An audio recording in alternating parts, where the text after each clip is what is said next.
بسم اللہ الرحمن الرحیم ورفعنا لک ذکرک آمنت باللہ صدق اللہ العظیم۔ میلاد کس کو منانا چاہیے؟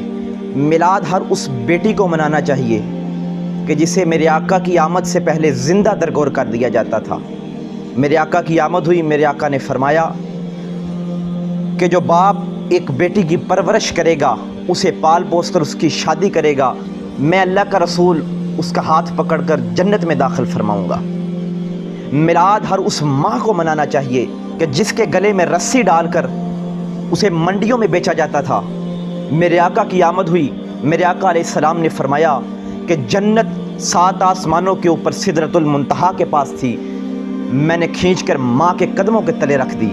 میلاد ہر اس باپ کو منانا چاہیے کہ جسے اس کی اولاد ڈنڈوں سے مارتی تھی۔ میرے آقا کی آمد ہوئی، میرے آقا علیہ السلام نے ارشاد فرمایا کہ اب جس کا باپ راضی ہوگا اسی کا رب راضی ہوگا۔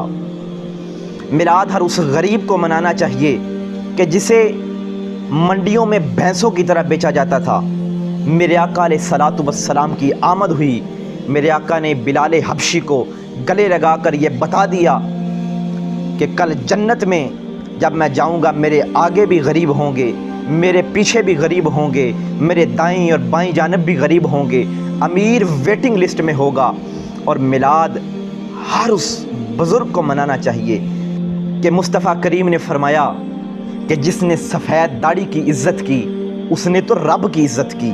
میلاد ہر اس بہن کو منانا چاہیے کہ مصطفیٰ کریم نے فرمایا کہ جن کا باپ رخصت ہو جائے اس دنیا سے اور اس بھائی کے حصے میں 1 2 یا 3 بہنیں آئی ہیں، ان کی پرورش کر کے ان کی شادی بیاہ کرتا ہے۔ میرے مصطفیٰ کریم نے فرمایا میری یہ 2 انگلیاں دیکھ رہے ہو، میں اور وہ اس طرح جنت میں داخل ہوں گے۔ تو پھر کیوں ہم میلاد نہ منائیں؟ ہمارا تو بس چلے ہم تو فرشتوں کو بھی اپنے ساتھ ملائیں کہ آؤ درودوں کی محفل سجائیں۔ ان اللہ و ملائکتہ یصلون علی النبی یا ایھا الذین آمنوا صلوا علیہ وسلموا تسلیما۔ ہمارا تو بس چلے کہ ساری نعمتیں بچھا دیں کہ اللہ نے اپنا ایسا پیارا محبوب عطا فرمایا۔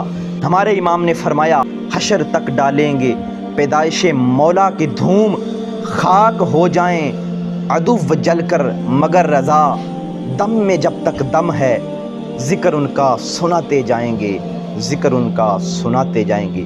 ورفعنا لک ذکرک۔